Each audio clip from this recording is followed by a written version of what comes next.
Hola, ¿qué tal? Muy buenos días. Estamos en el cuarto Congreso de Good Construcción. morning. This is the fourth Congress of Peace Building, November 13 at 9 a.m. This is the first closing panel of this huge Congress that has us so happy. And we're so delighted to have this conversation, this dialogue for the construction of peace building with the work with men organized by Gendes AC. And this is a panel with the promise of being wonderful like many others we've had. And in order to introduce our moderator, Professor Mauro Antonio Vargas Urias, with a degree in sociology at UNAM and a master's in social sciences in the United States and also the University of the Americas, trained in the training for the aggressive men in CESEBI, San Francisco, and psychotherapist at the Humanist Center Gestat in Mexico City. He is Director General of Gendes AC, dedicated to the development of gender relationships from the construction of nonviolent masculinity. Welcome, Mauro. Welcome, Ricardo, Dr. Marta, Isabella, and of course, our dear Mauro. The floor is yours. Dr. Elvia, a big hug and our gratitude for having us here in order to hold this conversation. And at your request, it has a huge effect. It's an honor to be here under the framework of the Fourth Congress of Peace Building and Gender Perspective, to have been invited to design this panel with colleagues geared to fulfill the objective of proposing the routes of action from a broad reflection on the contributions of work with men in general, from masculinity in order to move forward to the construction of peace culture with gender perspective. That's our objective at this panel, as you have mentioned, from the what's intangible to tangible dialogues from the peace building. And we decided to do it this way because it's so difficult, this idea about how we can walk from the abstract to what's practical, the possibilities of more than having a dialogue to turn as males into action everything that we could do in order to achieve relationships and different elements that could help us with to achieve an area of peace.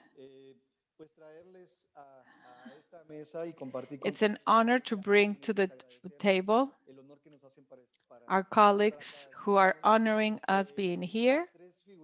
And I have three important people that are wonderful as human beings, super talented as professionals in their own areas. I'm going to be introducing them.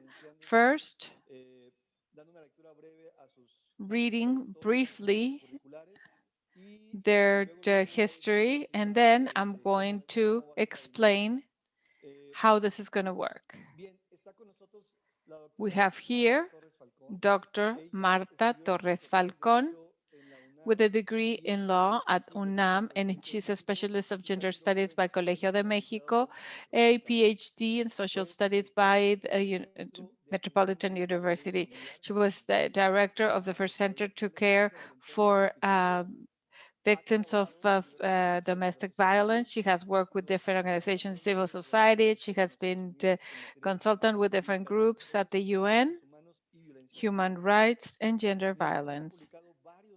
She has also published several books and she has co-coordinated others Entre Dos Fuegos, Naturalizations and Visibility of Gender Violence Against Immigrants in Mexico. She invited us to be there, and we really thank her for that opportunity. She's a professor and investigator at Metropolitan University and also an investigator level 2. Eh, También nos acompaña el día de hoy Isabela Esquivel Ventura. Isabela es Isabela internacional. Esquivel Ventura. Así como She's a maestra specialist en políticas from públicas UNAM, diputada de a Latinoamérica, professor in public policies and social sciences, y Flaxo, estudiante del doctorado en and teoría student crítica of the en teoría PhD crítica in aplicada a critical derechos humanos. theory Se ha in especializado en el monitoreo, 2017 specialized evaluación y in the análisis de analysis of políticas, policies así como management en el and public proceso de diseño administration, as well institucional, as in the process planificación of estratégica institutional y design, coordinación planning, en strategy, proyectos de professionalization, especialización temática project en igualdad, management, violencias and de género y masculinidades. equality, Fue servidora gender pública violence, por and 11 años masculinity. en She instituciones worked for the gubernamentales government over en 11 years México, at the en federal government in entidades Mexico autónomas City y in autonomous organizations el and Poder Judicial. in the También ha sido judiciary docente branch. She en has also políticas been a professor públicas and de género y speaker masculinidades. in Es integrante fundador public de la Red policies, Asociada gender, and de Mujeres masculinity. Especialistas en Políticas She is Públicas one of the y founders Estudios de of the Género School y de of la Red Nacional Studies de of Masculinidades Gender Studies and the Profesionales. National Actualmente Network of es independiente, Masculinities. asesora She's legislativa an y directora independent ejecutiva consultant, del Sistema Nacional de and Noticiarios she y also del Instituto Mexicano de writes la Radio. for the Isabela, National Radio bienvenida Institute. a nuestro Isabella, it's panel. an Muchas honor gracias. to have you here. Muchas gracias. Un gusto y un honor para mí estar aquí con ustedes. Y presento a continuación a mi And queridísimo también Ricardo Ruiz Carbonell. Él es Ricardo doctor de Luis Economía en el Carbonell. programa de Derechos Humanos, área de género por la Universidad de And Murcia, also we have España, our next y se ha speaker from the especializado University of en Murcia, matrimonial y specialized familia, en derechos in humanos, en matrimonial right, desde hace family, muchísimos and años gender trabaja studies. temas For vinculados con the el past género y los few derechos years, humanos. he works in gender, Ejerció human rights, como servidor público en la Administración Pública Federal as y a actualmente government es director de employee diversos at the federal artículos government. He has en also revistas written different académicas, chapters and así como different en books, revistas especializadas sobre as derechos well humanos. as specialized interviews on Actualmente the same topics. actúa como consultor externo He is a currently través an de la UNA external en diferentes políticas consultant públicas en el ámbito federal, estatal y in the municipal, federal government, acompañando a state, and clientes municipal. en diversas And universidades and she's also a professor at different internacionales. universities, private and Ricardo, international gracias por acompañarnos. um, universities. Ricardo, thank you for being here. Bueno, Thank you, ustedes Mauro. ya conocen la You dinámica, know pero how this is going to nuestra work, audiencia no. but Tenemos maybe la the audience oportunidad, doesn't. pues va a We tener have the compartir un diálogo opportunity to share dialogue here. propositivo y That's the idea. propositivo sobre Let's lo que share significaría propositive esta parte dialogue de or what it cómo means involucrar a los hombres en la consecución about how de to la paz, getting de la men igualdad involved y in de peace otros and elementos. equality building, as well as Va a other haber elements. tres oportunidades, We're going to have three rondas opportunities, three mecánicas, rounds, a partir de las cuales voy a from dar which inicio con una I'm pregunta going to que start with está one question preelaborada, pero que this podemos ir cambiando previously conforme vayamos made, and we can change it escuchando as we a cada start persona para la listening siguiente, ¿no? from Entonces, each one of you for the voy next a, participation. So a la audiencia se les invita, por favor, a we que invite si tienen observaciones o alguna the pregunta audience, if o you have any sugerencia, comments, las questions, vayan just to planteando en el chat, porque send them through the la idea chat. es que también va a haber oportunidad en And la última there's going to etapa be an de esta sesión opportunity que ustedes interactúen con las to personas que van a interact estar en la mesa. with our Y voy a empezar speakers. entonces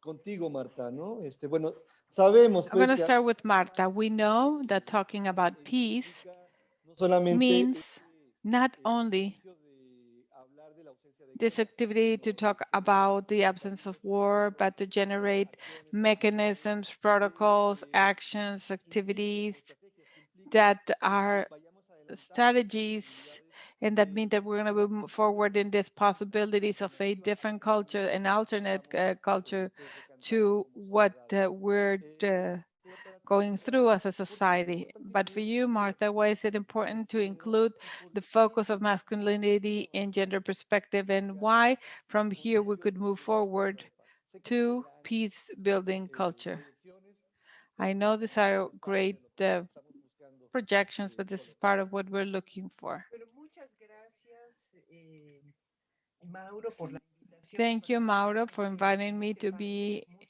here at this panel, thanks to Universidad Iberoamericana that has called Gender and Development in order to hold this conversation. What does it mean? I will start a little bit before what you're stating. The first time I heard peace building or building territories of peace. My first association, this is one of the advantages of age, that you can tell a lot of stories. The first association is what in the 90s we were going through the processes of peace in Central America, territories that were devastated by war, by civil war, guerrillas, Honduras, a social violence that was so intense that places women in a more vulnerable situation. Not only women, but when social violence increases, gender violence increases as well. Almost 50 years ago in Mexico, the first self-called feminist groups were set up, and then it was stigmatized as if we hated men, as if we hated children. I stopped doing this because, I said, oh, well, I'm not going to be doing this anymore. Feminist. Feminism is a social movement that proposes equality. So if the people that are listening to us in the gallery, that in a non-surprising manner are more women than men, if they agree that we should have the same rights as men and women, what that means to be a feminist. A few decades ago, when the first groups of women were set up and started to talk about their personal situation, the topic that came up was violence. Violence as one of the clear manifestations of the lack of equality. We have not worked in discrimination, violence, inequality and violence, but here I just want to say a couple of things. The first one is I don't know how these pioneers would have reacted if they could have imagined the amount of violence that we would go through 40 years later when they talked about rape as an expression of gender equality. We have extreme expressions of violence like forced disappearance, human trafficking, and this type of violence. In the past few years, not only we did not move forward in peace building, but we're going through an exaltation of violence.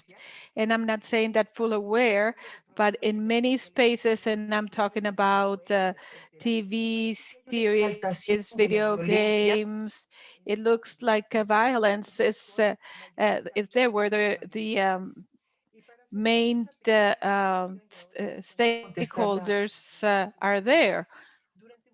And in answering your question, for a long time, those of us who started working on gender violence, first and rape, then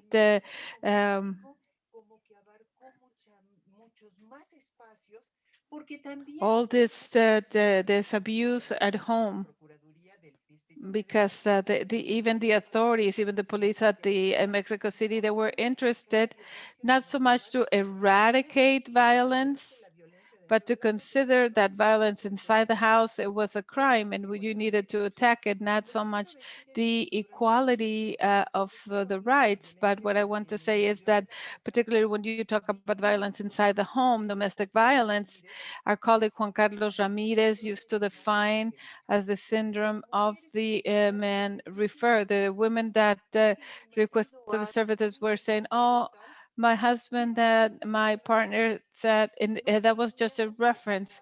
We had no specific work, and they were sentenced unanimously. Oh yes, they are mean. They hit us, and we needed to do specific work with men. The work with men, fortunately, I've known, and I have to recall personal transit here. At the beginning of the 90s, I said we have to work with women. We have to guarantee their safety. Their rights have been affected. We have to provide them support, stability. How can we not change the patterns in the behavior if we don't work with men? And we agree, we were in agreement that, oh, who are the bad guys and who are the good guys in the movie? No, we have to talk about social relationships, community relationships, personal or interpersonal relationships.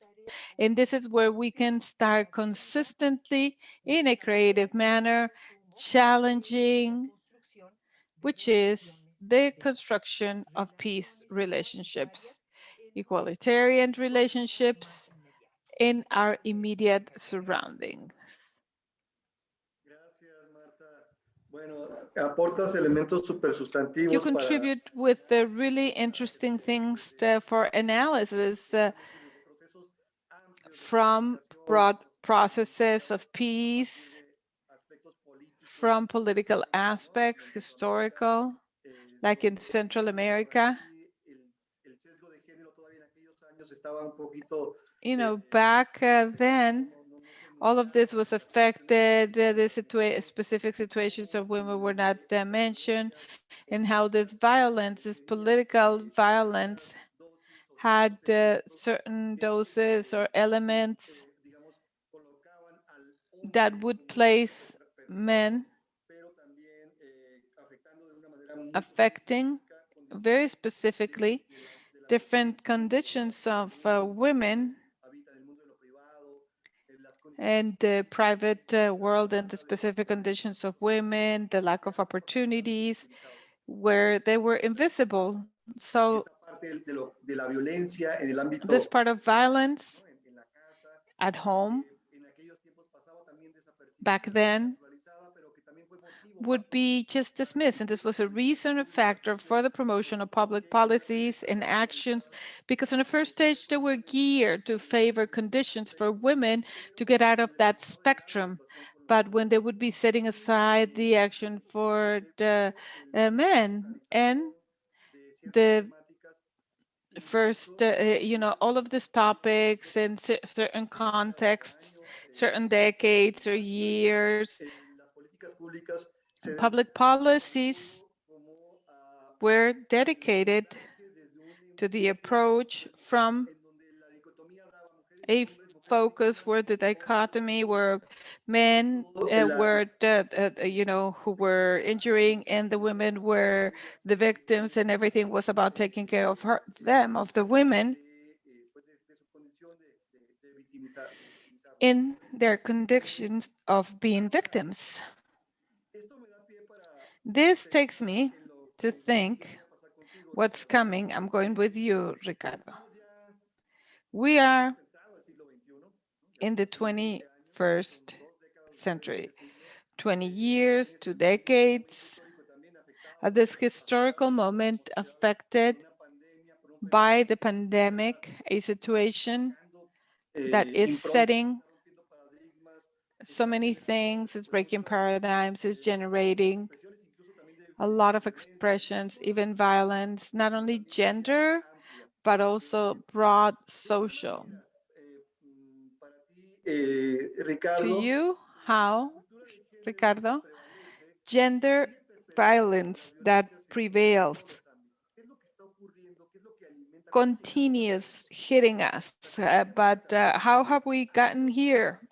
How avances did we get incluso here? Have we moved en busca forward? Have we que advanced promueven to que promote hagan valer los derechos de las mujeres actions y that al make the mismo rights of tiempo women be valid? silencian And at the o same time, perpetuando are we una witnessing exacerbación de las an violencias? exacerbation of violence?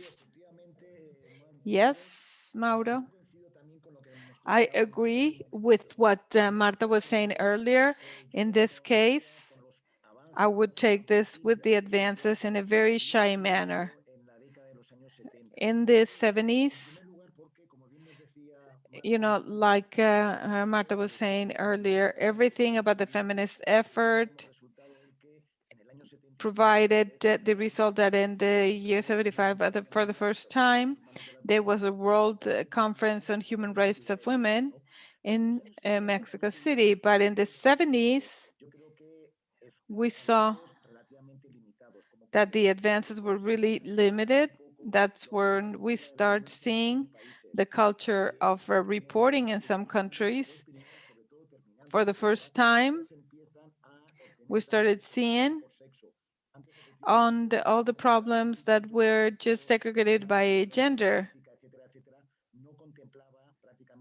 I didn't consider that disaggregation. At the end of the decade in 1979, and from that inflection point, where are we going? Up to now, there has been half a century. There's advances, but I think it's only limited because reaching equality, to say that men and women are going to be the same, not only in rights, in opportunities.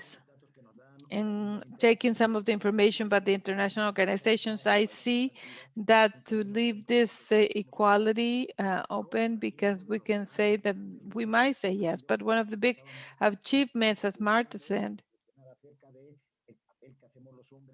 is what we do as men, as what Marta was saying, men that somehow we have been historically the ones that have been seen as the aggressors. There's so much work done in the topic of the process for deconstructing to construct again. All of this has to go hand on hand with different situations, public policies. And here we would have to go into another part. If the current laws say something, I'm sorry, I need to interrupt you. Do we agree that it seems to show a higher index of violence? You would say a sociological view that allows us to document and accelerate this. So what would be, from your point of view, the ingredients, the factors, the element that continue to feed this culture of violence? At least in Mexico, we don't have to go any further. Violence has increased. That's out of the question. We also need to do it through a small situation where we can gather information. Before the 70s, in so many countries, there was not even the possibility of reporting. And the figure of divorce was not even part of the civil code. But we need to take into account that dichotomy, men and women, and the roles that were already assigned. A lot of women, after being empowered, they started fighting for this. What are the ingredients? I think that the main ingredient is machismo.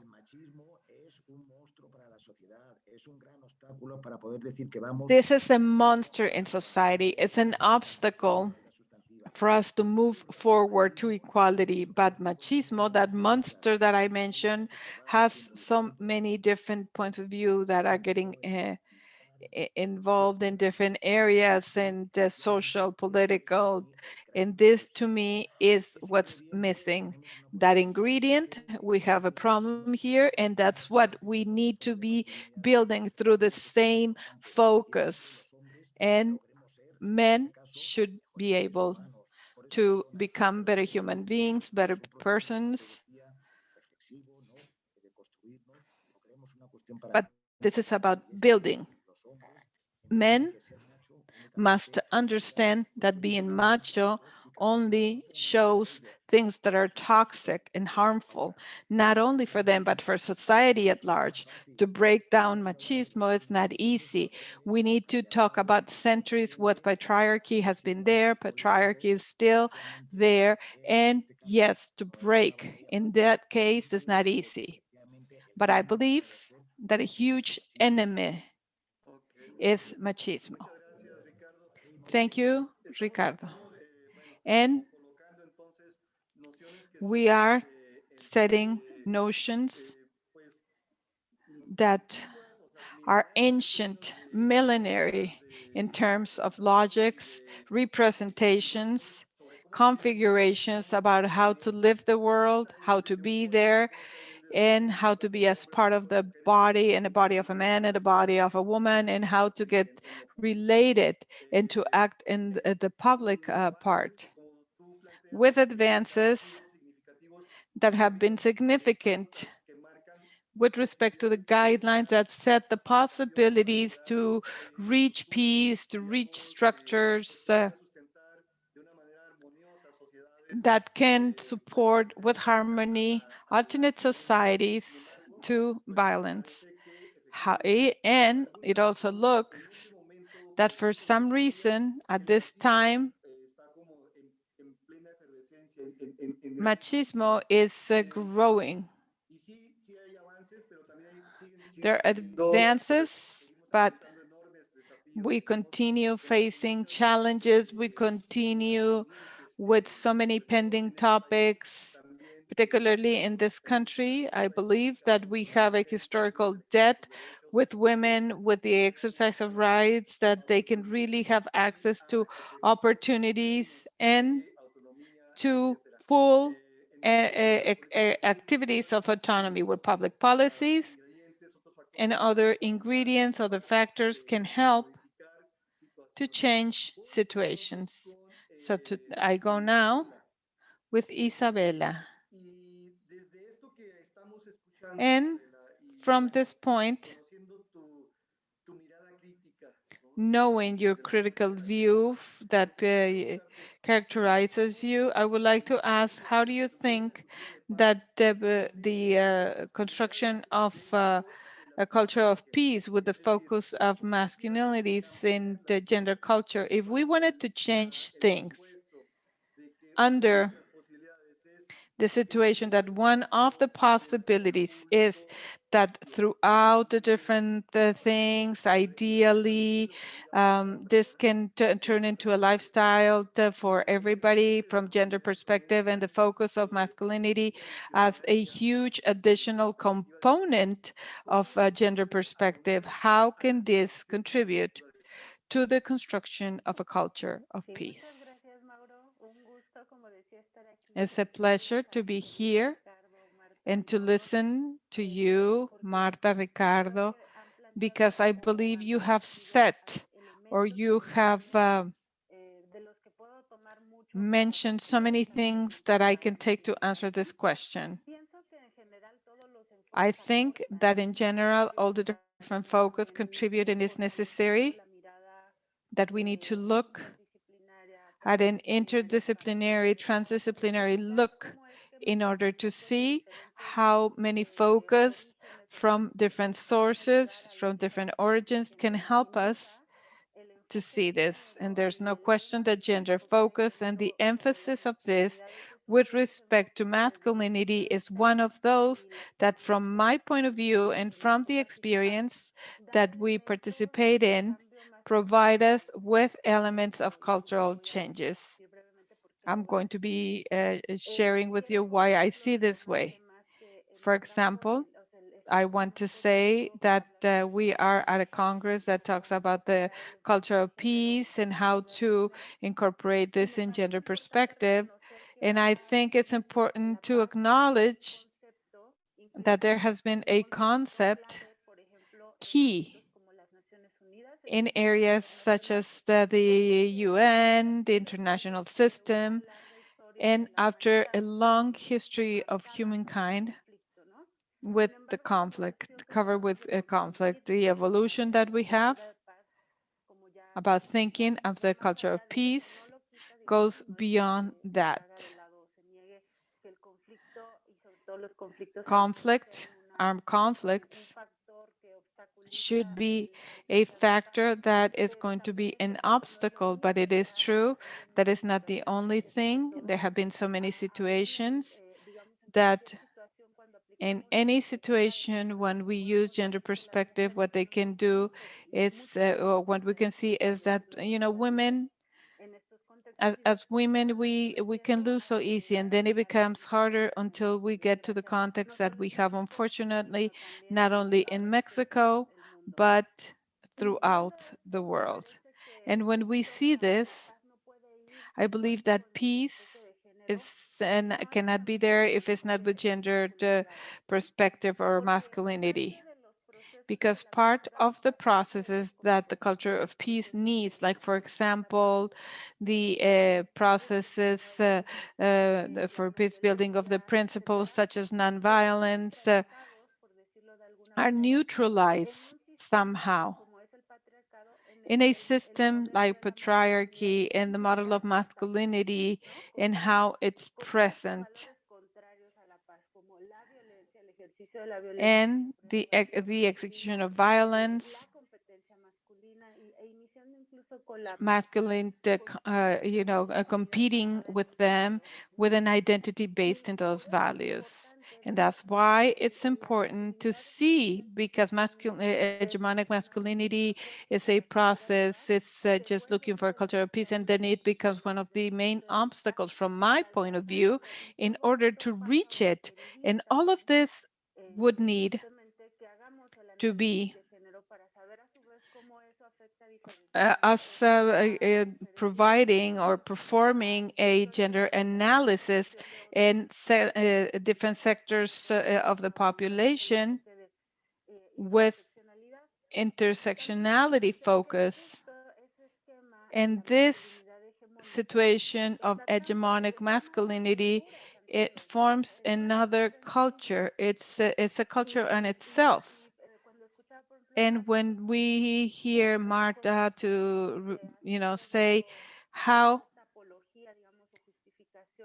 this justification of violence, because we have normalized violence, at least in Mexico or in Latin America, and I think in general throughout the world, I cannot stop thinking about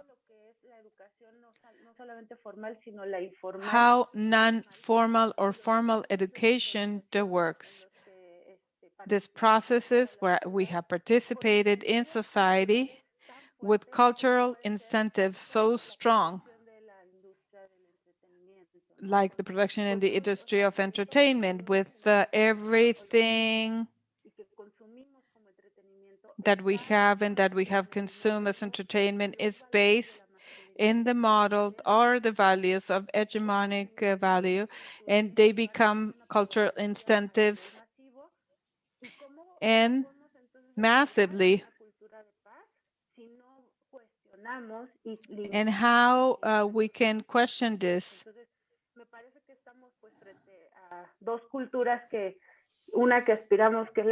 We are facing two cultures, one the ones that we aspired, the entire history of humankind, patriarchy, and the values of, and we have the opportunity to see this or to approach this if we use the gender perspective emphasizing in masculinities. Thank you, Isabella. Extremely interesting your approach, because your analysis allows us to understand, for us at the table, for those that listen to us, that the approach of such a complex problem needs this multidisciplinary views, intersectional, and that required active participation from different fronts in order to achieve possibilities of change in the short term, but maybe in long term without with respect to feasibility. And we can say this easy, but the truth of what Ricardo is saying, you can say this easy, but the idea of eradicating macho thought, eradicate this system and this culture that is so oppressive, that patriarchy, Marxist, and that goes through your body, through your mind, and it turns into something that eventually affect everyone and even the environment. There's a direct relationships and the lack of empathy. Entonces, vamos a iniciar. A partir de aquí se valdría que From this point on, we can say that if somebody wants to give their opinion, se valdría. Ahora, it's okay. We're going to start with another round about how to make it feasible, these changes.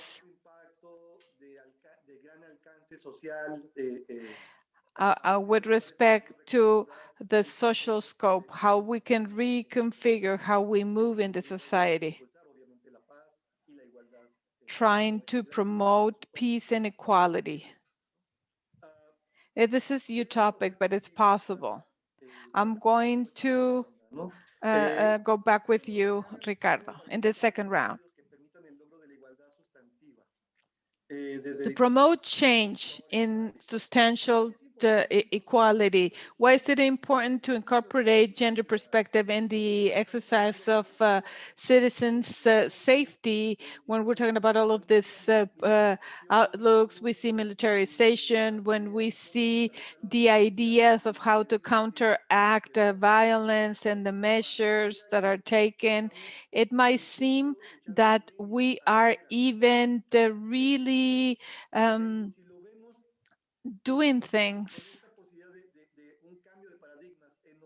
A change of paradigms with gender perspective can be a useful tool for a change, and those that are at these places could say this would be wonderful, that could be a lot more effective.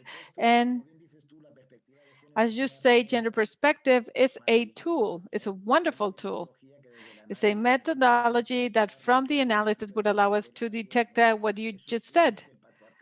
Those centuries of patriarchy and what you said and Marta said with respect to, like in the case of Mexico, the first feminist movements and so on. But what happens? I'm concerned about something. Isabella was saying that violence, like in cases like in Mexico and countries in our region, I would dare to say that this is not just in our country.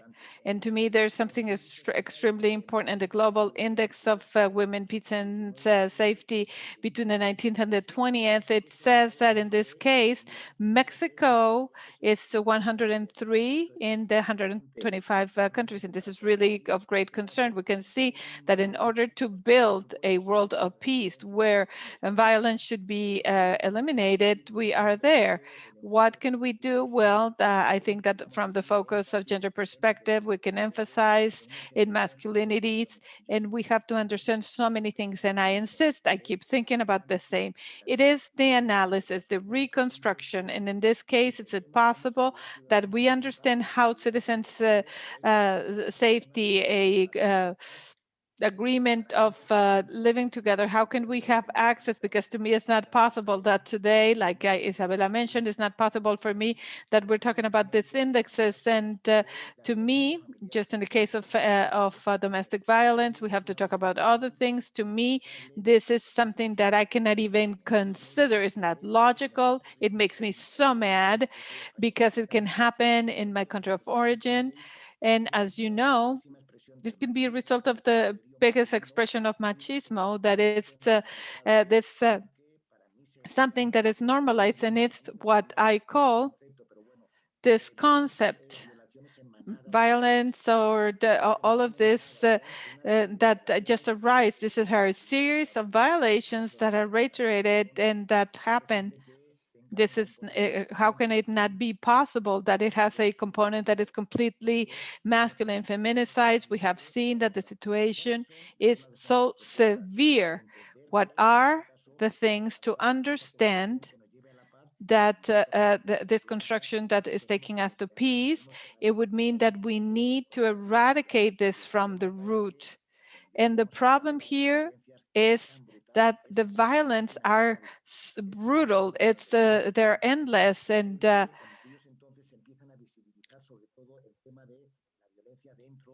violence towards the inside of the home is clear. Here we have seen and we are making visible a lot of other violences that are new, not because they're new, because they have been socially acknowledged.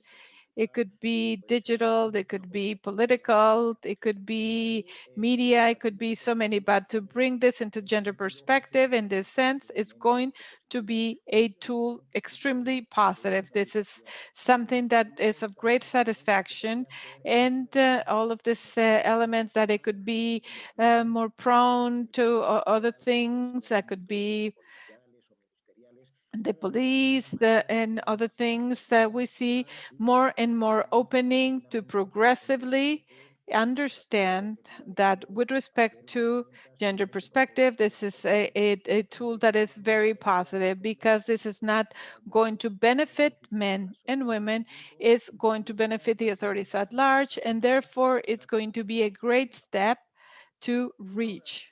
Antes de pasar con la doctora Marta, Ricardo, Before we go with Dr. Marta, tú has tenido oportunidad de trabajar Ricardo, you've had the opportunity to work at spaces that are public, abocados a la consecución dedicated justicia, de los derechos to humanos, de la paz. Sin embargo, looking for justice and peace. However, you have witnessed usar este enfoque, esta resisting for this focus in this view, in this gender perspective, responsabilidad pública que existe en public responsibility in these spaces as a method to espacios nosotros act. observamos que se simula In so many spaces, we have seen that it emulates this focus in order to design strategies to develop.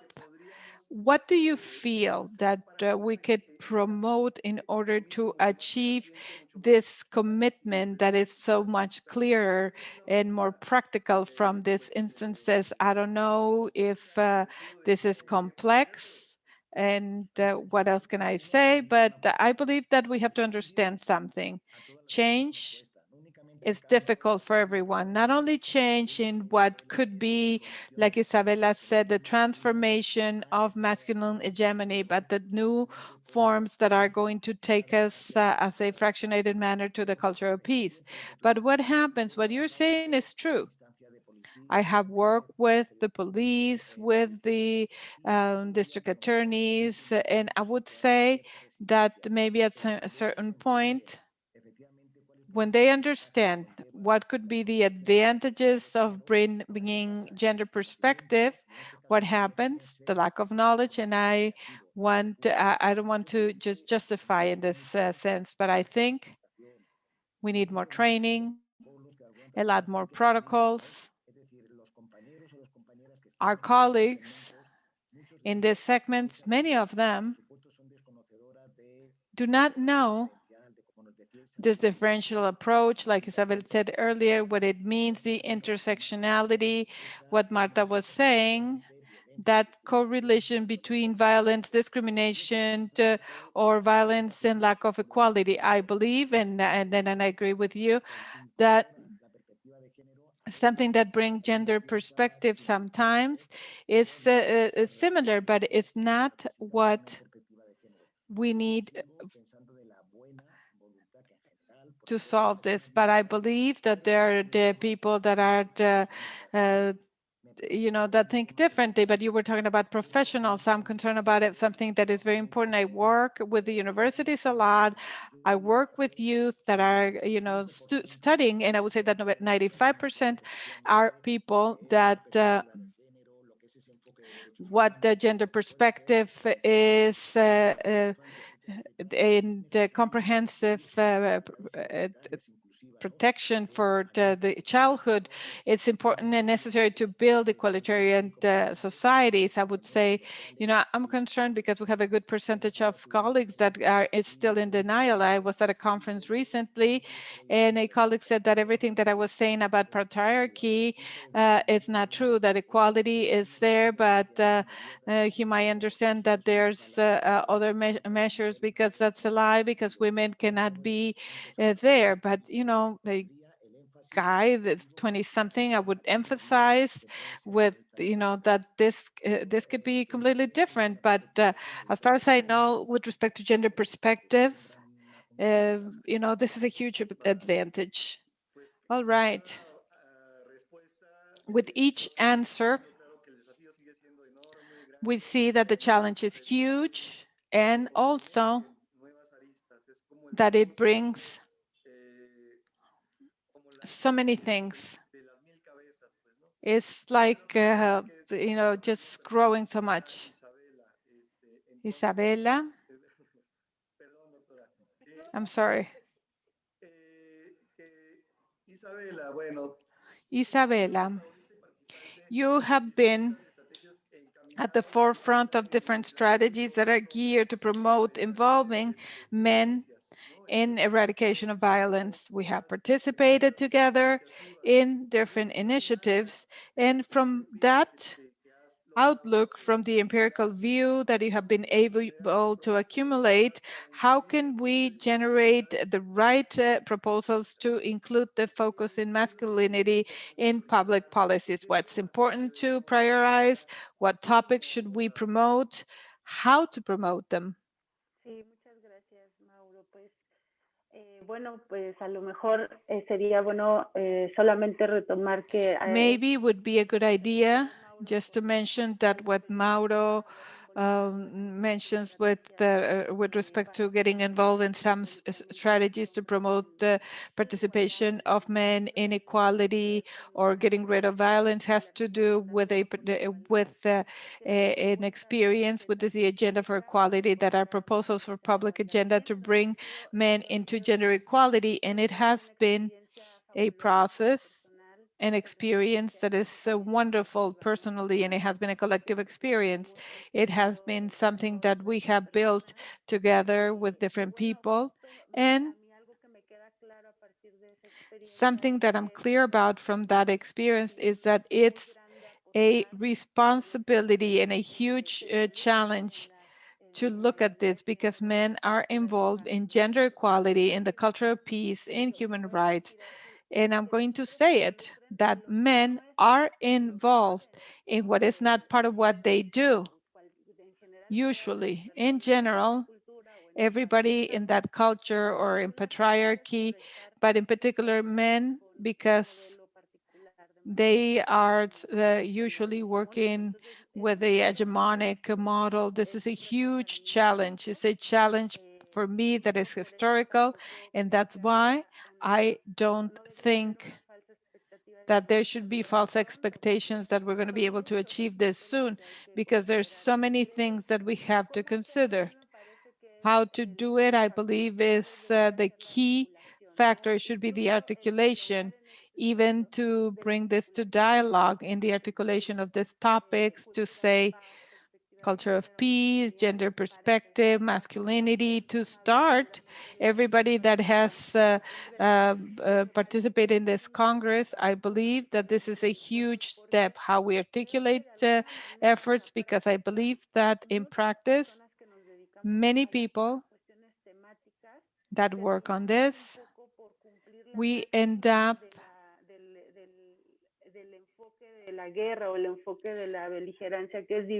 looking at and doing, just divide and you would win. If we work here and there, we do a little bit here, a little bit there, and we really put everything to important changes. And at the end of the day, it goes beyond us, because it's articulated. And I think articulation is the key. to work as close to a system as possible as patriarchy, and even then it's extremely complex. On the other hand, I believe that is extremely relevant that we can share this. What are the priorities or the topics that are priorities when men are promoted as responsible stakeholders? And I believe that maybe, I don't want to say that a topic, but a fundamental part to me is to acknowledge that to approach the problems of the society, and particularly the problems of violence, can be understood better or really bring the analysis if we focus this, because men are overrepresented in the active responsibility of these problems. Not exclusively, not something that is essential, but because of the socialization of gender that they've had. It's clear that a lot of the offers that we work on, public policies, the actions of state and the institutional efforts, men have been an active role in this problems associated to masculinity, but in the conditions, even when we mention the most common topics, unfortunately, the situation of feminicides in Ciudad Juarez and the rest of feminicides up to today have been those women that died in Juarez, as if they, if it happened out of nowhere, nobody's responsible. Those that died in Juarez. At the time that we describe our problems, women are the passive voice and how to focus on the problems, but men are not named those responsible. That is part of the patriarchy, but all of this, or one of the things that I believe it's important to prioritize, is to start promoting this deconstruction of traditional masculinity topics, like what Ricardo says, by considering all the other topics that we have mentioned. And I believe that the agenda or the work systems with men are not marking the other agendas as social problems. From my point of view, these social problems are susceptible and necessary to be analyzed from the focus of masculinities in order to identify the role of men in the problem. These are the topics where we have to really invest to work with men. From my point of view, these are all the problems.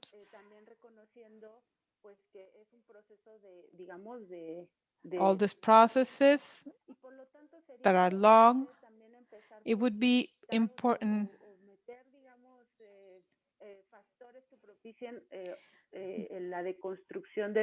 that there are factors that bring down these problems, but this belief of masculine superiority, or the practice of masculine competence and the prerogative of masculine violence, these are topics would question us and also will transform us in all other problems in the social agenda that we have, in order to tell us if we can acknowledge how men are part of the problem, then we're going to be able to see how they're part of the solution. If we don't have the methodology, it could be, we can think about so many things, very valuable, and maybe some others not as valuable, but we need to articulate efforts. We need to have a route, and we need to really believe that this topic, this is going to be a lot more useful in the agenda of public policies. Thank you, Isabella. This was a wonderful reflection, and I think you leave a lot of things that have, you leave before the table a lot of challenges because I think what we still have to do, what we have to achieve is huge in order to activate the commitment, masculine responsibility, and that it's towards social and cultural change to achieve a culture of peace that would take us to substantial equality. I take this opportunity to invite our audience. If you have any questions or comments, I see that Nina Rocha is saying with respect to the feminicides, as if it was, as if they just came out of nowhere and, they didn't hear this topic or this word feminicide or female homicide. So this is a trend, a narrative that minimizes this high impact crimes.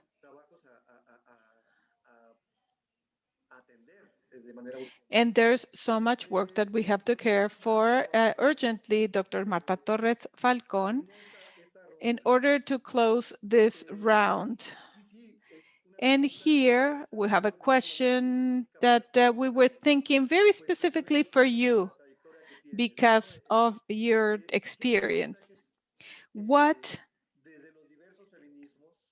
from the different feminisms, what learning can we define to look at the focus of masculinity in the peace building? And here, as a starting point, I would say, is it possible, or what is the link between feminisms and masculinities? Is it feasible? Is effective? Because there's a historical discussion about, no, men can do their own things, and then we'll see we're doing our stuff. How can we move forward to dialogue that is between genders, politically speaking, but clearly in order to achieve better impact at the level of society and the problems that we are trying to solve with all of this? Muchas gracias, Mauro. Yes, thank you so much. Yes, what really draws my attention that you call Ricardo, Isabela, you call her Isabela, and I'm called Torres Falcon, Mrs. Torres Falcon. Well, I suppose I have to live with that, right? Yes, that's the way it is, my dear friend. So, Ricardo is also very different. If something I like about him is his being so optimistic. I wish I could share at least third of that optimism and say that 32% of men clearly understand what gender perspective is all about and 50% of women. I would be happy with a lot less than that for us to be able to move forward. So how do we understand, how should we understand this relationship? First of all, you ask me if there's something possible or desirable, which are the positions in this dialogue among the different feminisms, and this is also that I find quite important. Feminism is not like a line of thought or a social movement. It is not monolithical, static, and what happens that it moves faster sometimes, and we have backward movement, but it's not monolithic, is not static. There are many proposals, and the dialogue with men, specifically the masculinity approach, I think it's not only possible but also necessary, and we have to recover certain trajectory. These are interesting processes. We women have accomplished some rights. I'm not just talking about this century or last century or the one before last century. We've been able to accomplish rights because of tireless struggle and with the collaboration of men. If we didn't have any allies, if in the 18th century we hadn't had Condorcet as the ally saying that a society cannot give itself the luxury of wasting 50% of its human potential, if we hadn't had the speech of John Stuart Mill, who was a defender of equality and practiced it in his everyday life, because formulating things, egalitarian things, that's easy. whereas the woman is in the home taking care of the children. So we never would have had vote, the right to vote. This is 1953 in Mexico. This is incredible. 1791, Orlando Bush declared women of right as citizens and they're sent to the guillotine. So if they raised their voice, they would lose their head. 19th century, only New Zealand and Australia were able to vote. And Australia, with certain limitations, they could vote but not be elected.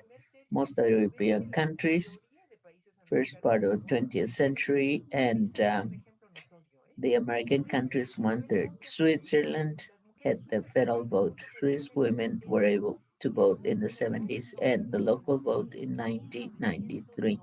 1993 in Switzerland. This is truly incredible. 27 years. I know that for a lot of the young people listening to us, 27 years is an entire lifetime. A historic perspective is just like 7 or 9 seconds.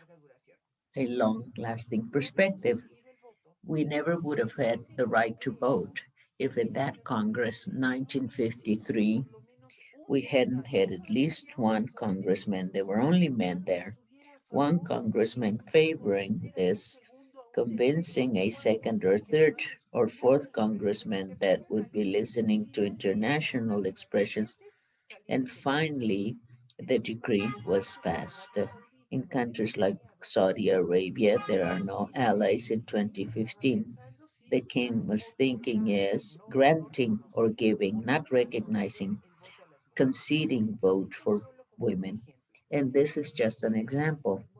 In the case of the feminist movement in Mexico, which is not monolithical, as I've said, the first stage was very important to create spaces of dialogue among women.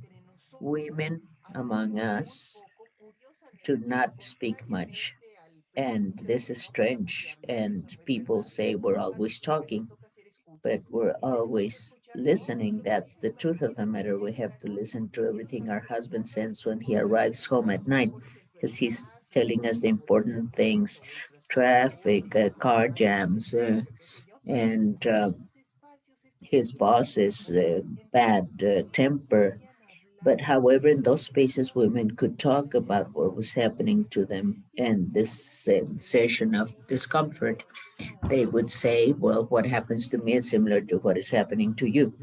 So at that moment, thinking of incorporating an XY character of a man, any man, a student, a teacher, professor, the worker, the spouse of one of our friends, boyfriend, whatever, this would have been completely disruptive. It would have broken that necessary space of trust, solidarity, complicity, and also preparation and elaboration of strategies. The first groups that started incorporating men, strangely enough, one of the first groups was COVAC, the Mexican Association for the Fight of Discrimination Against Women. And Patricia Duarte was saying we would have to work with men, and among the men that are in this group, we have good, bad, and so men. No group has the monopoly of anything, not even excellence or mediocrity or evil things that they can do. So, why am I saying this? Well, let me tell you two important things. No, I better not even number them because then I forget the numbering process. One, violence, as Isabella said very clearly, there are many forms of violence, specifically gender violence. Violence against women, violence against gays, violence against the trans people, many forms of violence, specifically gender violence. They are completely naturalized. If we ask anyone, men and women, especially men, do you agree with violence? Of course, they're going to say they don't agree with it. At least in the discourse, no one understands violence. If we ask them, have you ever been violent? They'll say no. In reality, it's a minimum percentage of men committing murders, perpetrating rapes or violations, a minimum number. The number is growing though, people battering their wife. And I'm talking in an active, not a passive voice. I'm not talking about battered women, but men battering their wives, those who decide to exercise physical violence against their wife. Those who do not commit that will say, no, I'm not a violent man.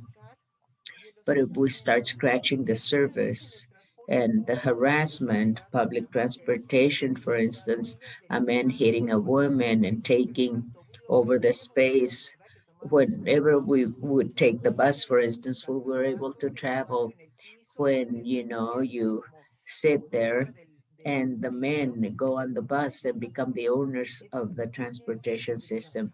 These are things we have to continue working on. I think this is a necessary dialogue. The last thing to conclude my intervention, men have so much to gain. Of course, no one likes to lose privileges. So then, whenever we women try to take a step ahead, men say, as Ricardo said, no equality exists. There are no more congresswomen because they don't want to be there. There are no more women governors because they are not showing up for election. So this is division of social spaces is so naturalized, as well as the division of tasks so naturalized. No matter how extended the presence of women in public spaces is, it's an abnormality. People ask us, what do you do to do this? What do you do to do whatever you want to do if you are the governor, if you are a public official, etc.? So I think that the construction of egalitarian spaces from the intimate space of the family and the space of working organizations in the community, even the macro space of the state, is something that is offering enormous gains for men and women. First, we have to name the privilege, and then we have to change it for tranquility of having an egalitarian relationship. Thank you. Yes, Professor Mauro Vargas. Yes, Marta Torres Falcon. Yes, I'm overwhelmed because you have very clear arguments, and at the same time, your arguments constitute new questions. In effect, in this dialogue, I will be back with you in a few minutes in this intergeneric dialogue, which is so critical, that may move towards a different stage of how we work and the challenges of men going into this with great dedication and conviction, and a method which is effective to accomplish these possibilities of irradiating my personal change, and through it for this to irradiate on others. So how do you imagine we could build a discourse, a narrative, a logic that may sensitize those who are already in important leaderships and decision-making positions, and how the common citizen, people listening to us are not common people, of course, yes, but they're everyone's very valuable. But what I'm getting at is how the man on the street, the father, the head of household, and I use this term deliberately, the head of household, or he thinks he's the head of household, someone who hasn't had access to this type of reflections, but they start questioning, asking, well, they say something is happening. I don't feel good, but I do not know what to do. He might say, the only thing I hear is that I am to blame. This is like a personal thing to him. I am to blame for everything. Women destroying the streets with their marches and protesting. They are claiming things. Men say, I don't understand. Violence with more violence. So what can I do? The men ask. So this is just to try to have arguments on how to promote a reflection that will be illuminating possibilities to move forward. I will resist the temptation of talking about this accusation on women protesting. They say they're just putting graffiti on monuments. That would take many hours for me to discuss. Let me say this, however. This official, the high ranking public official or the medium level ranking official, the worker, the head of household, the father, the oldest, the eldest brother, the youngest brother. I think those men, if they are seeing there's anger or malaise that is taking a first step. Therefore I recognize this figure of 95%. So the first thing is to identify that there is this malaise asking, why am I annoyed and why and what is annoying me? The third step is a lot more difficult for men, but also for women. It is not so clear that we women speak easier or more easily about our emotions. It's difficult. We talk about everyday life and many other things. And yes, I do think that we speak about our emotions easier than men, but we don't have so much introspective training to really recognize that. So the third step would be talking about emotions with anyone you can talk to, your friends, even the barman. And even if it's, the words of a drunk person, the barman will listen to that person. So when we express things, they get another dimension. So why am I annoyed? Talking to friends, to sisters, to brothers, and to other men. That would be one step. But there's another more difficult step, listening.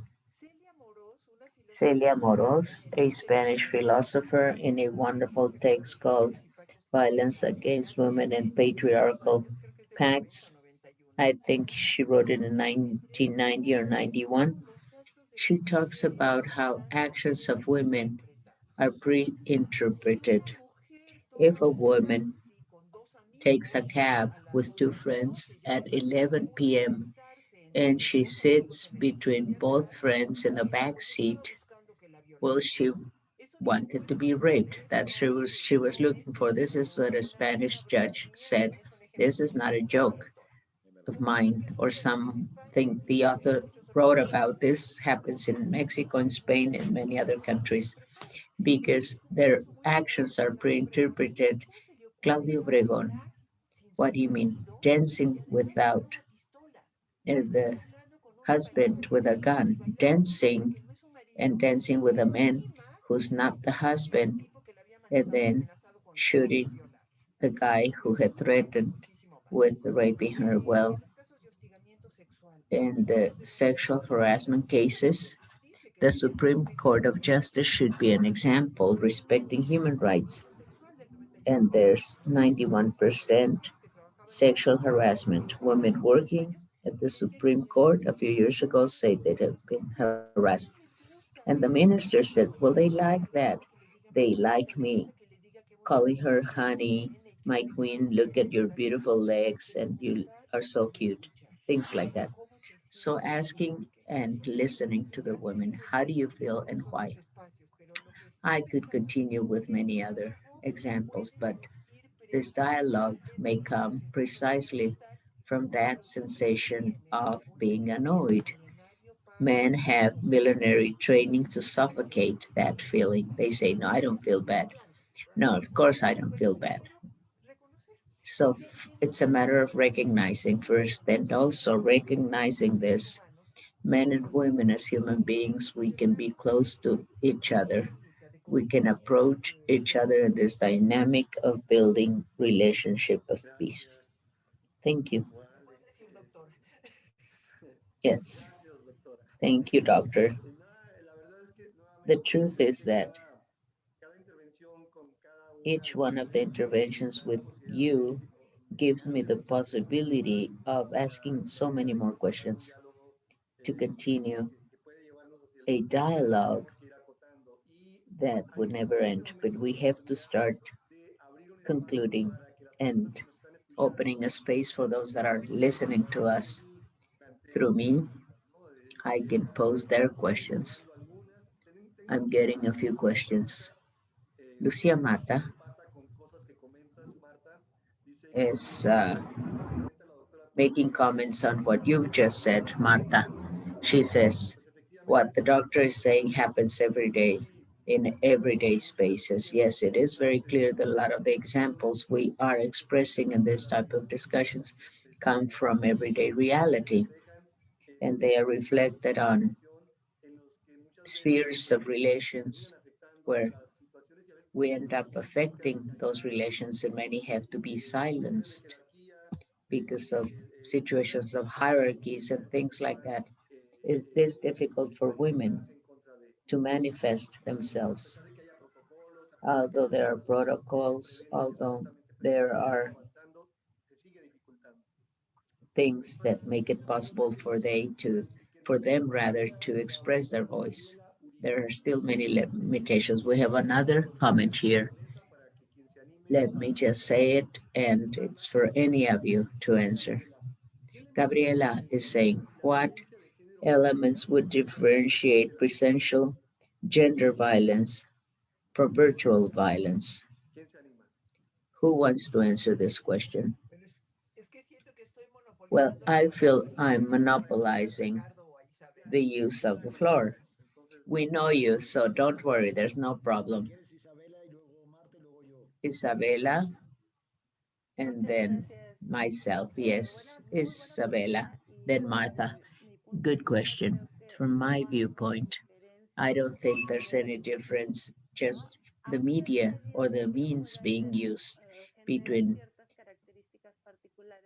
one-on-one violence in presence and the virtual presence. But the first thing I can see is that violences from men against women, initially against women, but I think everyone feels that violence against many populations. These are the same types of violence that are recognized in the general legislation of access of women to a violence-free life. Well, this is a complex situation because these are practices, discourses, messages. We need to see them from this lens because many people think it's a matter of normalizing violence. So whatever men do or say virtually does not have this connotation of violence. However, it is violence. And I think this may also happen in virtual means. A lot of the things that are said are anonymous. A lot of the violence is launched using virtual means have the comfort of just being virtual. They have no consequence. That's why reforms of the Olympia legislation are so important. They were designed a few years ago, and a lot of work has been done on them. So this is the thing. It is the same violence, really. They have the potential of being exercised by men on a one-to-one basis in the presence of others, but now we're using a lot of virtual means. We had already started using them before the pandemic, but now we're using them a lot more. But this is generating very particular characteristics, and I think one type of violence prevails over another type of violence. Sometimes other consequences may arise. For instance, what happens to violence that starts with offense, with disqualifying someone, but then it grows and it's scaling and death threat may later be materialized. We have to look at it in a well-articulated, complex manner, how virtual threats are also real threats. They can go and transcend the virtual means and become a reality. Before we hear from you, Martha, let me tell you that we have Christian here in the audience who is also very impacted from with what you just said. So how do we exercise male chauvinism even in small activities? This is terrible. Someone said that the women had provoked this violence. So this is violence of the authorities against women citizens that are mobilizing to demand their rights. So is this a passive situation because it's convenient for women to be passive? Christian's comment should not surprise me. Someone at the public prosecutor's office telling a woman who's filing a claim of harassment or sexual assault or abuse or rape, and the employee is telling the woman, you provoked it. This shouldn't surprise me, but it does surprise me, and I get goosebumps. Years ago, when I was studying at the National University many years ago, my car was stolen. So I went to see a friend, with a friend rather. Yes, a young kid, yes. We went to file a claim saying my car was stolen, and they treated me okay. They told me, well, you have to bring this, you have to bring that, your invoice, different documents. No one questioned me. They didn't make fun of me, telling me you're just 20, you stole the car, you didn't have a car of your own. No, no, no one questioned me. Other things happened later, but this has nothing to do with it. After that, I have gone many times with women who want to file a claim because of family violence and violations of their human rights. And the situation has been completely different because there you have a lot of prejudice of intimate relations in terms of family harassment, and the gender situation comes into this as well. I have a question and a comment. Violence is terrible, no doubt about it. It's intense. Types and modalities of violence against women in the general law of a violence-free life. And Marcela Lagarde, who's a very well-known feminist in Mexico, has said that we need so many types and modalities, 6 or 7. We have to combine all of them to get an idea, just like Eskimos need different ways of referring to other types of cold weather. Mexican women need a network to understand or to have an approximate idea of what violence is. What happens with virtual violence? We use the media a lot more every day. There's no physical violence. No one can hit us physically. I mean, there is sexual violence. There's no rape. Where it cannot be raped. This is virtual rape. There's psychological violence, which is extremely intense and devastating, and there's sexual violence in the form of harassment. They're not hitting us, they're not slapping us on the face or anything like that.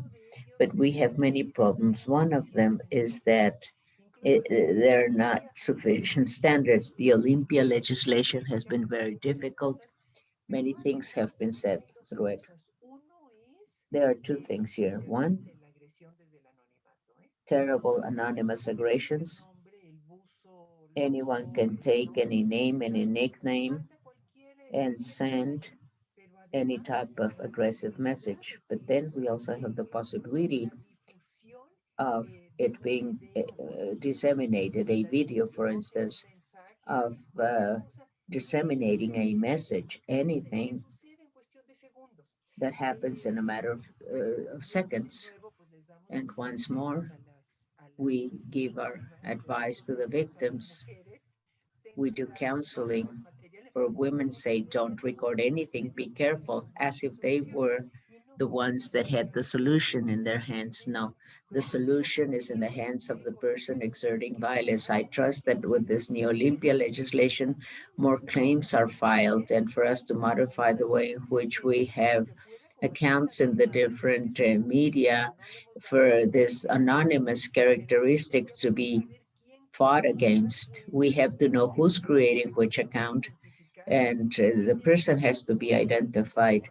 We have still a long ways to go because violence in the media and the networks, I mean, there's so much still that we will have to see on this. Yes, I want to close this segment sharing something that Maria Cruz Juarez is saying. She says, public servants in Mexico have no empathy or necessary knowledge to intervene in this type of cases. I think we should clarify this is not all the public officials and not always, but we can say indolence and certain attitudes are very characteristics of public officials in Mexico and other parts of the world to attend to claims of offenses against women. My question, Ricardo, which are the main challenges to use the legal framework, the ones that are right at the forefront that we've been able to accomplish in Mexico?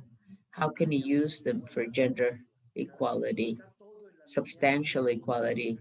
The scaffolding is there. We have signed international agreements that are binding accords and constitutional agreements as well. There are protocols for public officials to have ways of intervening in a more sensitive manner, honoring those agreements. So, what can we do for this to be more efficient? Very well, Mauro. First, as you've said, and in fact, there are many public officials, not all of them, there are always exceptions. First, they require more knowledge. I always say that one thing is the discourse and something else practice of the discourse. Some may have an egalitarian discourse 100%, but their practice is not that consistent. So what you said, my dear Mauro, has to do with having avant-garde legislation. That is true. We have a lot of legislation on equality against discrimination, against human trafficking, and our federal criminal code is part of this in terms of being against feminicide and violations. But I think we should look at legislation. What this legislation has done is incorporate the gender perspective. They have added the women component. These are legislations that in the past didn't exist. Those types of laws only gave rights to men in the past. Women had to have the consent of their husbands to be able to find a job, things like that, etc., etc. So the gender perspective is there now, but legislation has the women component now in it. Now we put men and women in our legislation. We use those terms, but I think our legislation has a lot of impositions. As Martha was saying, when Marcela Lagarde worked on the general legislation for access of women, and this happened and major changes were made, especially in terms of the need of men, of looking into this, reflecting on those issues. This was only upon their will in the past, but now it's in the legislation. Let me go back to something which is very important. In this case, what you were asking, what can we do with public servants? We have to understand that everything that constitutes a learning process, which is completely hegemonic, as someone has already said. But there's something else here, something that happens with a lot of the public servants, and this has to do with gender or digital violence. One of the major differences, as Marta said, there's no physical violence in the media and no direct sexual violence, but I call them the white collar and black collar bullies, and they have a problem. They have found through digital media a perfect weapon. As Martha said, they're anonymous. We cannot just talk about this. We're talking about masculine hegemonic practices. Have they become normal? And I also think there are people who boast, they say, I have so much morality in me. They have double standards. I think the legislation we have is very broad, but we would have to look at it to look at the women's component. The gender perspective is just partially recognized in that legislation. Ricardo, do you have any elements to say that part of the scaffolding of the arguments and standards to eradicate violence, do you think this considers men as the aggressor only? And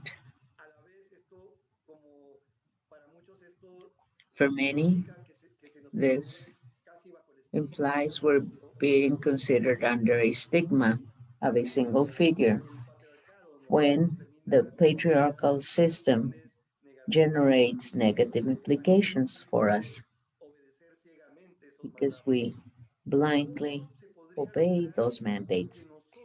How can we, in this legal structure that may promote changes, how could we be recipients to give change an opportunity in favoring peace and equality in Mexico? I think that, as Isabella said, we have to understand we're part of the problem, but also part of the solution. What you said about these social rigidities are part of us now, well established in us. We've been providers, protectors, and rivals, and all those things. Well, of course, that has to do with this patriarchal system, but this is the sum of all those systems, and they are giving us a lot of privilege.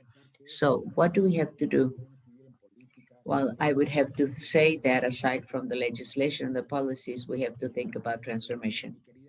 When I said that my dear friend Martha was telling me I'm optimistic, when I referred to 95%, I was referring to students at universities. A different story, or the prosecutor's office or the police forces. And I think that increasingly we see more openness. But the 95% is that I'm happy to see that when I'm working with young people, like people that are participating in this forum, I think they normally understand now something about this environment for egalitarian societies. I only have 3 minutes to close this segment. There's a reaction to your comments, Ricardo. We would close with that, and then we would give each one of you the opportunity for your concluding remarks, and I will do a summary at the end. So we start with Isabella, Ricardo, and then Martha. Ricardo, Alvaro Rocha says, excuse me, Ricardo, if male chauvinism is a historic cultural problem, as you said, it will take a long time to change it. As of what and how are new masculinities created if the old masculinities are so complex to understand? Well, let me tell you, in effect, all the new masculinities, sometimes in quotes, I mention that new masculinities is tautology because masculinities are changing progressively. What can we do? For me, something important is for men, not necessarily men that are violent, but any men. And in fact, Martha was saying a few minutes ago, but micro or macro situations, when I ask men if they've recognized any macho actions, they say no, because, well, they're not rapists, they're not hitting their wives, and they're not attacking any woman. But they say, well, this violence staircase has so many steps, they're called micro matches, male chauvinism. And at that time, this had to do with this micro male chauvinism in working spaces. This means that we have to accept what has happened with men. I wouldn't say that there's not one that wouldn't be capable of doing some type of violent act. What can we do? We have to put them naked in front of the mirror, which are the social demands.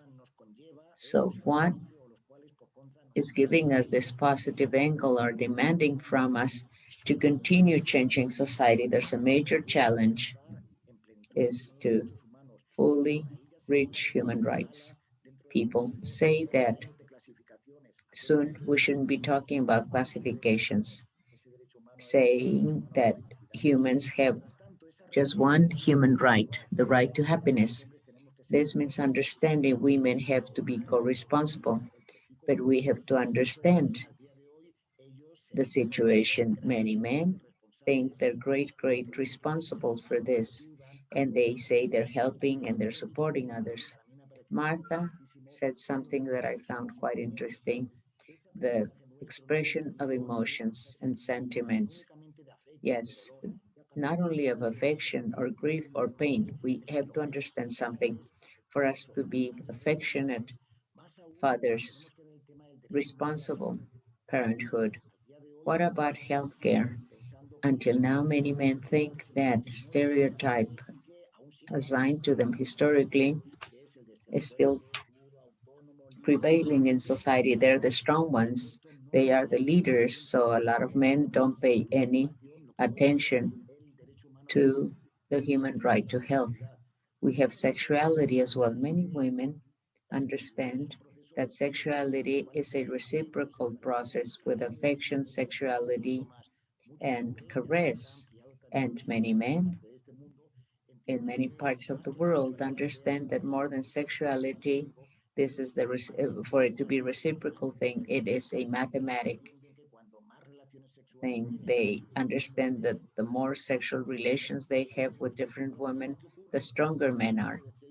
And Isabella was saying something about Mexico and other countries of the region. This allows for bigamy, adultery, infidelity. Women are punished for that, but not men, because many societies understand that being a macho is something to be applauded, because this has to do with maintaining different relations at the same time. Education is right at the basis of all this, right in the family. Of course, that's very important. What is done at the family level to define what the basic cell of society is. But today, in the societies we live in, we have to look a system of peace culture, peace building, also at the school level, at the education level. Thank you, Alma. Well, super interesting. All your contributions are quite relevant. So I want to continue, but I think we should start closing. So let me give you the opportunity for final remarks, proposals from your own work, and the way you approach gender issues in terms of the construction of a culture of peace, which includes in the horizon, a topical horizon, substantial equality between men and women in a country like Mexico. So then, let me start with you, Isabella. How would you like to close? Bueno, pues me gustaría Well, cerrar con I want to close my participation thanking all the contributions you have made. This is a super rich dialogue we've had. I want to share with you one proposal, at least related to my bias on the work I do, public policies, where I think, according to what I've been sharing with you, I think that all public policies not only ones on equality, they should all have a cross-cutting approach, and they should include culture, peace, and peace of culture, and they should be cross-cutting to permeate on all public policies. And the same happens with the approach of the culture of peace. And I also think the focus on masculinity so that we can start making increasingly visible how it is that men have a differentiated participation in the problems of society at large. For us to understand which of those participations are associated to the masculinity mandate to start with, to start understanding the role of this social dynamic. As of that point, we would have to look for proposals for solutions or intentions of solutions at the public level. So my bias has to do with public policies because although they're not the panacea, they are not the only means through which we can have social changes.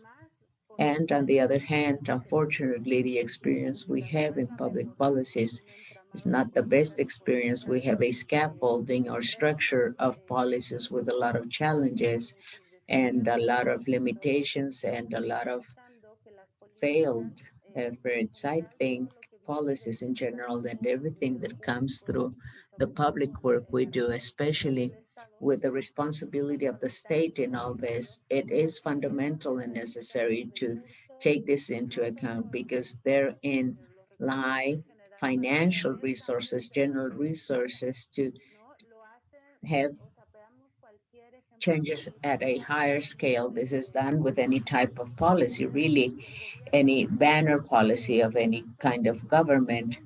Just the implementation of it generates changes in the narrative, in social demands. It is generates various conditions, social conditions for changes in different directions. And I think this, the potential of policies, we should be taking advantage of that. And this is also an exercise to make responsible those, I mean, the state should be responsible, should be making responsible all those who have the control or who are making decisions of things that are public, things that attain to the population at large, to everyone in our society. This is what I'm betting on. Continue exploring and looking for ways for our formal system of organization, like the state, for instance, and public policies, to continue having this capacity or vindicating this capacity of social changes and all the issues we have mentioned. A lot of what Ricardo was saying, I coincide, and we are looking into the full agenda for equality that I mentioned at the beginning.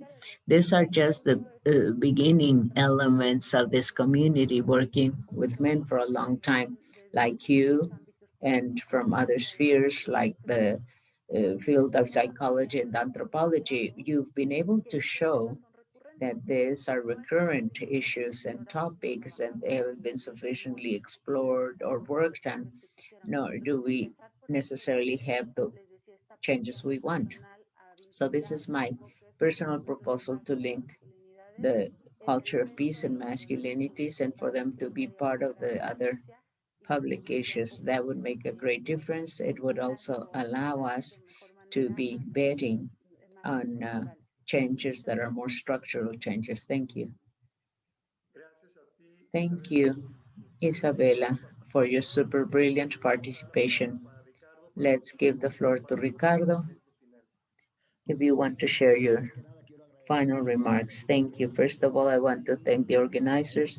I want to thank you, Elvia of Ibero University.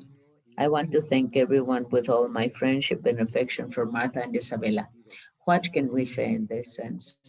Isabella has mentioned so many things. I insist that one thing has to do with state obligations. That is to implement public policies that are not just any other public policy. They have to be public policies that in effect transform and that are transgressor. That's important. Another important issue, and this is what Martha was saying when she said that at the municipal level, this is women voting in 1993 in Switzerland. Well, this is completely out of context. A country like Switzerland, which is economically very successful with so much democracy, but something else has to do with how to compensate for this imbalance from the beginning, the patriarchal system, how the CEDAW Convention tells us special measures of temporary character. With that, well, affirmative action, as Martha said, gender quota before reaching our parity in Mexico. Now, what happens? Sometimes affirmative action is completely necessary, but moreover, you say, how is it possible that certain countries that have been brutally egalitarian and they are sometimes there are sometimes countries with a lot of discrimination, but they've been very positive on this item.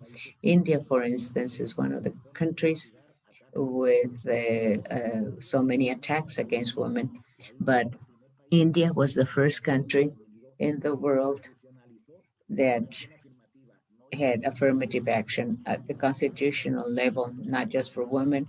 A caste especially was impacted by this because they had a very serious problem to be part of public administration. So this constitutional right was recognized. We're talking about egalitarian marriages. This has been a great accomplishment in 30 countries. And yes, you can have same-sex marriages, and this is accepted now. What happens with South Africa? As we know, that country has uh, launched a lot of anti-discriminatory reforms, and well, they have accepted egalitarian marriages. We have to deconstruct. There was a student who told me that whenever a person is of age, the person cannot change anymore. Breaking away from hegemonic masculinity is even more difficult. So I said, if you have life, there's hope. If there's life, there's hope. That I said, of course, maybe young people going to elementary or junior high school can do this at the university level as well. And I still think that women need, on one hand, to break away from what's inside us. There's this tradition, this is called the need to have to be a macho man. We can break away from that. These are processes of reflection. And we have to remember the need of having this to break away from this context of male chauvinism. And the last topic is of interest to me. It has to do with the fact that how can women participate? We have to be part of that train called the Train for Equality. And there's a big debate here. Martha was saying it a few minutes ago, correlationship between feminisms and masculinities. I can tell you that I've been called so many things. A feminist. No, you're not a feminist because you cannot be a feminist. You're a man. And the privilege you men have had cannot be part of that solution. They've told me many times that I'm an ally. Other times they say that women can be in feminism, but we're not feminist. I love what a Colombian feminist says. She says the dilemma of men in that process of contribution to have a culture of peace. She said, I couldn't care less what men are called. What they have to do is do their job, in this case, to trap more men so that we can continue being part of that car, getting on board and the car of gender equity, opportunities and results for men and women, all the same, identical ones. We have to move towards that construction of a peace culture. Thank you. I fully agree with you, Ricardo. And on this final remark of what this Colombian colleague has said, yes, that's Catalina Ruiz Navarro, that's her name. We want to hug Catalina wherever she is, and we agree. We have to simply commit ourselves in a consistent, congruent manner. Well, now we have the final remarks. My always admired and very dear and illuminating, yes, Martha. Final remarks, please. Doctor, your microphone, please. This is one of the details where I put my headsets because I have the trucks and the gardener. So with my headsets, I can hear you better without any of the street noises.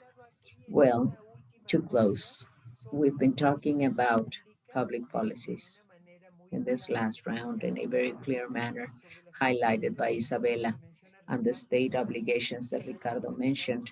And he's always also mentioning international studies and CEDAW agreements. This is a convention which is highly illustrative and illuminating. I celebrate Mexico now has a place in the CEDAW committee. Our dear friend Leticia Bonifaz was just appointed as one of the experts that will be part of that committee at the United Nations. We're so happy about it. It's a matter of adding more voices and participations.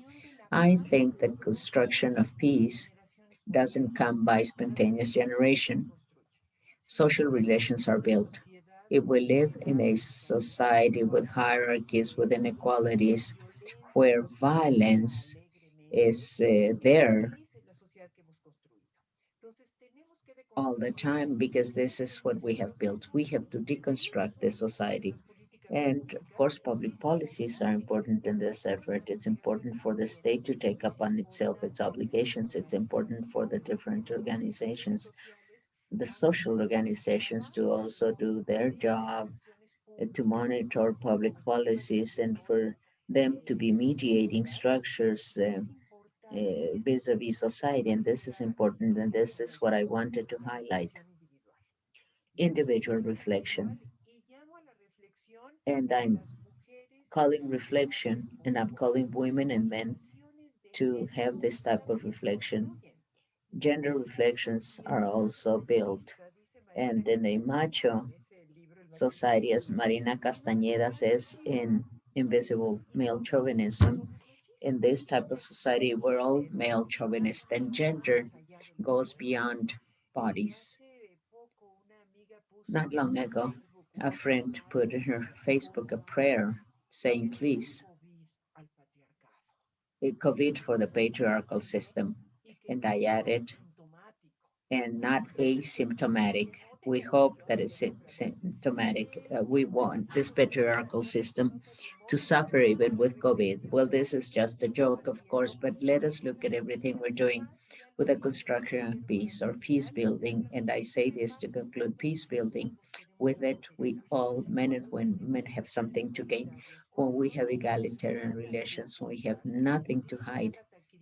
Agatha Christie said in one of her characters, the world would be happier if there was not so many secrets. There were not so many secrets. If we could formulate this in more ad hoc manner at the Iberoamericana University, I would say something that you already know. Truth makes us free. Thank you very much. I fully agree with you. Yes, my dear doctor. What a delight always listening to you, because I learn so much all the time. I learn from each one of you, and there's a fraternal affection in all of us.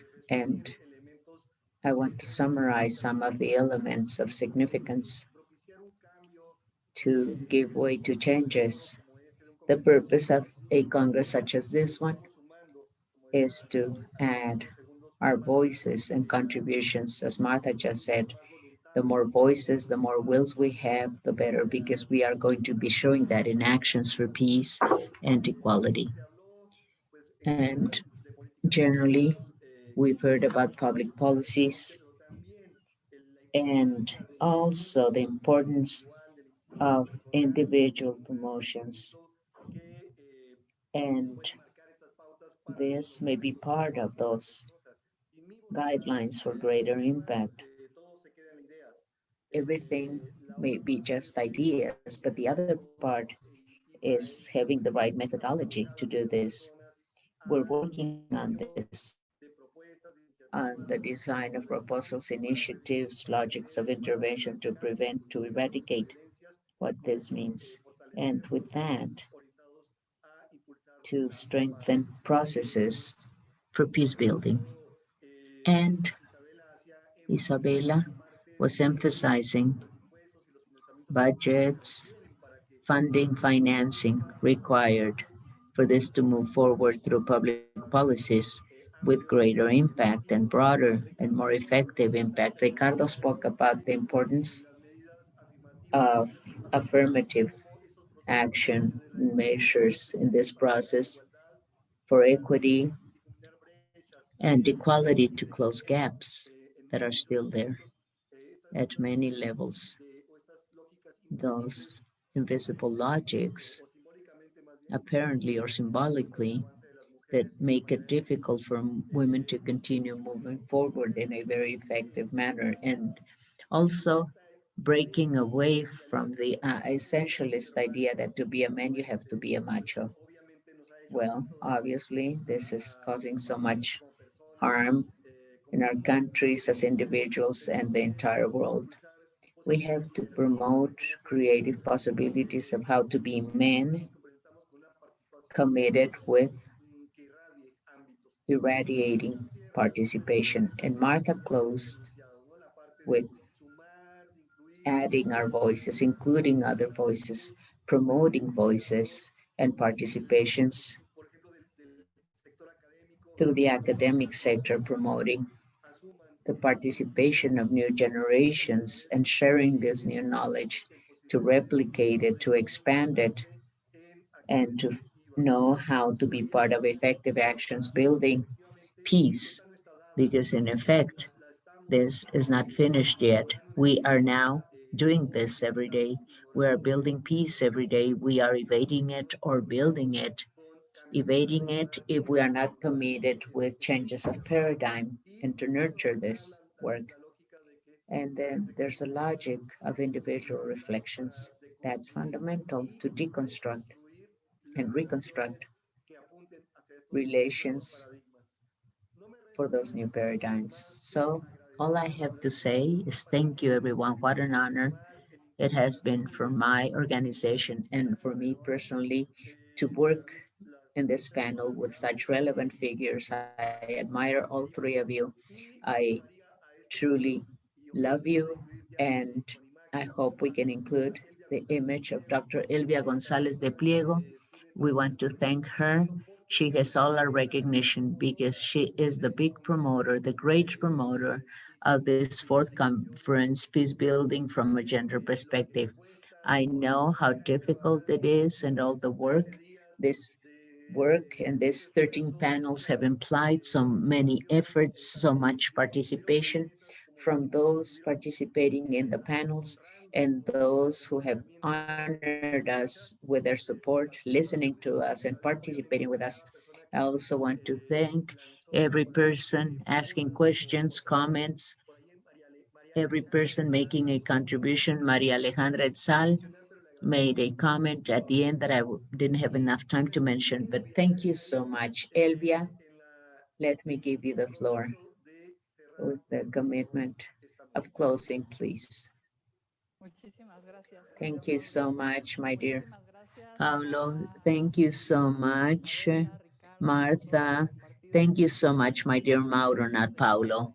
Mauro, thank you so much. What a delight listening to all of you. We have so many reflections to think about, so many notes we have taken here from your comments. What a marvelous panel. I want to thank you, my dear Mauro, and everyone supporting you to have this panel. And I'm so glad you were able to trust in our work and trust us to be in this Congress. We've been working a lot thanks to the trust of those who have accepted to participate through your organization or through the university. So thank you so much. This really makes us feel Very honored because of your trust, everyone. Thank you so much.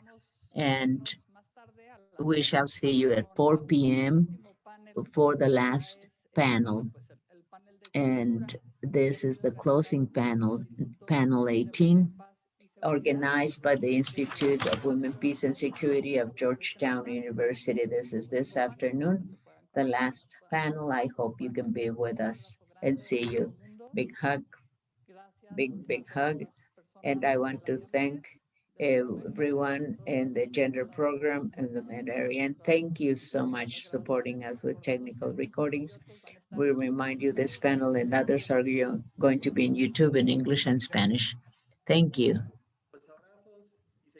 Hugs, and let's continue working.